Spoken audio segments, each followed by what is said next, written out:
नमस्कार प्रेक्षकांनो, ठिपक्यांची रांगोळी या मालिकेमध्ये प्रेक्षक ज्या गोष्टींची खूप आतुरतेने वाट पाहत आहे ती गोष्ट लवकरच होण्याची शक्यता आता दिसत आहे. पण प्रेक्षकांनो, येणाऱ्या भागामध्ये अपूर्वा जी प्रेमाची कबुली देते हा सगळा भाग दाखवण्यात आला तर आहे, परंतु हे सत्य की स्वप्न अजूनही स्पष्ट कळालेलं नाहीये. पण प्रेक्षकांनो, नवरा मुलगा म्हणजे चंदू अजूनही गायब आहे. खरं तर शशांक सोबतच लग्न होणार आहे अपूर्वाचं, पण याविषयी कोणालाच माहिती नाहीये. आणि कौशिक इकडे शशांक आल्या आल्या त्याच्या गळ्यात हार घालतो आणि सगळ्यांना फुल देतो, जसं काही नवरदेव तोच आहे. कानेटकर कुटुंब सगळं गोंधळून जातात की हे काय चाललंय.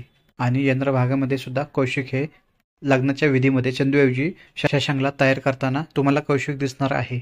प्रत्यक्ष नाही, पण कळत न कळत हा शशांक अपूर्वाच्या दुसऱ्या लग्नाच्या सगळ्या विधीमध्ये हळूहळू सामील होत आहे, भाग घेत आहे. परंतु अजून त्याला माहीत नाहीये की दुसरं लग्न त्याच्याशीच होणार आहे. आता प्रत्यक्ष शशांकला आणि त्याच्या कुटुंबाला तसेच अपूर्वाला कौशिक आणि कोकीचा प्लॅन कधी लक्षात येणार हे आपल्याला पाहायला लागेल. पण जेव्हा पण या सगळ्या गोष्टी यांना कळेल तेव्हा यांचा आनंद गगनात मावेनासा होईल. आणि या क्षणी हे सगळ्यात जास्त आनंदी असतील.